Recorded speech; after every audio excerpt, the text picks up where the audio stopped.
پاکستان تحریک انصاف کو جلسے کی اجازت نہ دینے پر ڈپٹی کمشنر اسلام آباد اور آئی جی پولیس کو نوٹسز جاری۔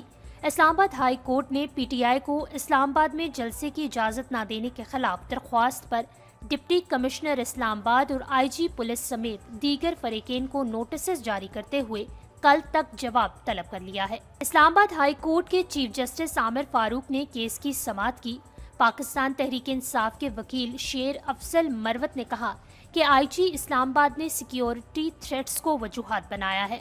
چیف جسٹس اسلام آباد ہائی کورٹ عامر فاروق نے کہا کہ جو بھی آپریشنز ہوں گے ان کو کل دیکھ لیں گے۔ بعد ازاں عدالت نے کیس کی سماعت کل تک ملتوی کر دی۔ اس سے قبل ہائی کورٹ نے ڈی سی کو پی ٹی آئی کی درخواست پر فیصلہ کرنے کی ہدایت کی تھی، تاہم ڈی سی اسلام آباد نے سیکیورٹی وجوہات اور پولیس نفری کی کمی کی وجہ بتا کر درخواست مسترد کر دی تھی۔ اسلام آباد میں جلسے کی درخواست ریجنل صدر عامر مسعود مغل نے دی تھی، جن کی درخواست پر ہائی کورٹ نے ڈی سی اسلام آباد کو 2 دن میں فیصلہ کرنے کا حکم دیا تھا۔ پاکستان تحریک انصاف نے درخواست میں استدعا کی تھی کہ عدالت فریقین کو 30 مارچ کو رات 10 بجے اسلام آباد میں جلسہ کرنے کی اجازت دینے کا حکم دے اور پی ٹی آئی کو پریڈ گراؤنڈ F9 پارک یا ڈی چوک پر جلسے کی اجازت دی جائے۔ درخواست میں موقف اپنایا گیا کہ عدالت فریقین کو جلسے کے روز سڑکیں بند کرنے، شرکاء کے خلاف پر تشدد کارروائی نہ کرنے کے احکامات جاری کرے۔